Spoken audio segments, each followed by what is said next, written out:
Okay. Whether or not I put this up on YouTube is up in the air because a lot of times when I do things, I'm just putting things unscripted. I think what I wanted to say was about your feelings. It's a theme that I've kind of talked about before, and I've kind of been on this lately about trusting your feelings, instinct, and intuition. I'm not a scientist, and I'm not even coming at this from a scientific perspective. I'm just saying I'm just going strictly with my own intuition and instincts at this point. But I think that there are times in which things happen in the world that you cannot explain. And I don't mean supernatural type stuff. I just mean maybe it's just because you just don't have the vocabulary. I've learned, I think what I've been doing over the past few years is trying to come up with words to explain experiences that I've had and make sense of those experiences. And so it's really a matter of really developing a vocabulary that works to explain what happens, or to explain what you understand about things, or to explain what you know about things. Sometimes you just don't have the words. You just lack the words. There are times when I see something happen and I know it's not right, or I know it's wrong. It's wrong for me, or it's just wrong in some way that I want to say. But to use the regular words that I've been taught, the language I've been given, it just doesn't do justice to the situation. And I think over the years, that's one of the things that helped me is to learn things, to read things, to learn, to listen to other people, to watch lectures on things, to hear other people's perspective and how other people describe things or talk about things. So I've been spending the past, I don't know how many years, decades, really developing how I talk about things, how I describe things. Sometimes the best words can come from things like religion. This is not an argument for religion, but sometimes the best words are religious words. Words like holy and sacred. And, even words like salvation can be very useful words to describe something. And I don't think there's anything wrong with that. I think that when we get into these attacks on religion, this is one of the things that I'm going to take a position for a moment here. I'm against these attacks on religion because I think that they go too far. Even if they're well-meaning, even if they're founded in something that's valid at the very beginning, they wind up going too far. Because it becomes a thing where people attack anything that even resembles a religious thought. And I think that's a mistake, because that becomes restrictive. What I try to do is come up with words and ways of describing things that work. When you can't say spirituality to some people without them going off. You can't say, that life is sacred, or that something is, that you can't even say the word morality without people, the hair standing on some people's, heads. And I think that that's a mistake. I want to use words like that. I want to talk about things that way. I don't even talk that much about it on YouTube because basically there is a kind of censorship, a kind of unofficial. It's not real censorship, because real censorship would be like if the government actually would arrest me for saying things. That's not really happening. But that you get attacked. I think that most of my videos get pretty good reviews. People like them or whatever, because I kind of keep everything neutral. But I do feel to a certain extent, I do kind of have handcuffs on me. I feel like I can't really say everything I really want to say. And people can just listen to it or take it, understand it, or just leave it.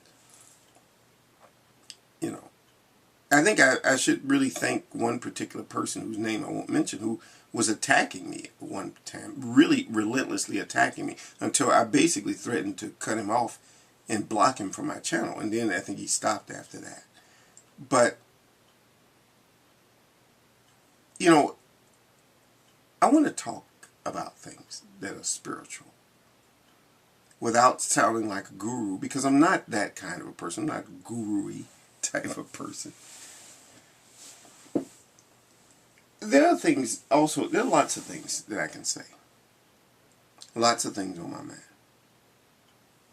But the thing is about the inner world, this is another thing on my mind, that your own personal subjective view of the world is a good thing. It's not a bad thing. It's not bad. People learn to reject the subjective as being invalid because it's not scientific. The only things that we should be talking about, it almost seems like there's a rule, like somebody just came up with this rule out of nowhere, that the only things we should talk about are scientific things, and we should only talk in scientific ways. We shouldn't talk about subjective things. We shouldn't be subjective. And I think some people, is this sort of, you know, it's, to me, I can only call it science run amok. That's the only thing. It's like science run amok. And logic and reason run amok. It's like sometimes the things that happen in your life aren't scientific.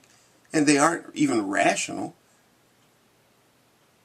And I guess by definition, if it's not rational, it's irrational, which generally has a pejorative thing to it. You know, but a lot of things aren't really rational. Our existence isn't really rational. The fact that we're conscious of everything isn't rational. It just is. Words have more meaning to them sometimes than they, you know, they just have this certain thing to it. If you say it's not rational, it's bad. That which isn't rational is equal to that which is bad. And that which we should not do. And that which we should suppress. We should suppress anything that we do that's not rational. And we should only do things that are rational.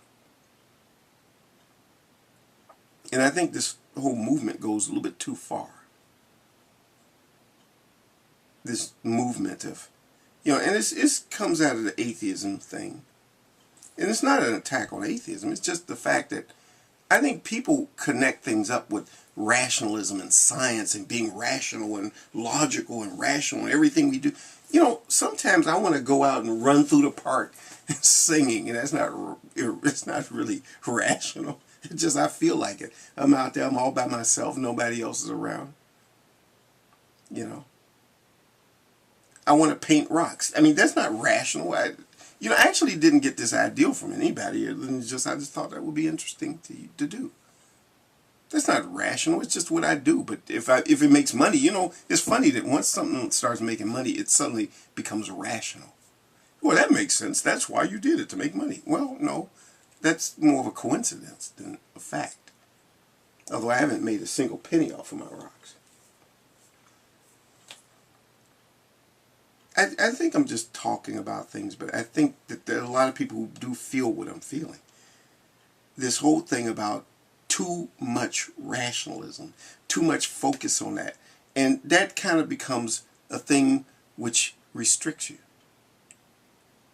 You feel like as if you're in a straitjacket and you have to think first before you can do anything. And when I'm doing things, sometimes I don't think. And when you say that right off the bat, people think, oh, you don't think, that means you're doing something dangerous. No, when I don't think, that means I don't sit there and reason it out. I just do it. Like painting is something you don't reason it out. You think of something like, I'll give you an example. You know, I want to show you this can right here. I woke up a few days ago and I hit this image of colors. Just simple colors, 3 colors, yellow, red, and orange. And I decided to just paint them the way I saw it. That wasn't reasoning or rational. And this is the image that I had. It wasn't rational. It wasn't reasonable. I didn't think it out. I didn't calculate it out like mathematics. I just did it. Now, technically, if you do something that's not rational, it's irrational. This is an irrational act. This was an act of irrationality. But most people would say, no, it's not. It's really nice looking little painting you got. You know, it's a nice thing. It's not irrational. But, you know, if we're being technical about it, it is irrational. Lots of things are irrational. And that's the problem sometimes. Labels. We throw labels on things. Just indiscriminately throwing labels on things and saying that irrational. And then reacting to our own labels. We don't react to reality. We react to our own labels. We label it a certain way. Just like if we don't understand something. That's another thing that's on my mind too. There are things we don't understand. But instead of saying, you know, I don't understand that, you say, no, that's nonsense. When someone speaks Russian, I don't understand it. But I don't say the Russian language is nonsense. It's just I don't understand. I could understand if I studied, but I don't feel like it. Why not just be honest? Okay.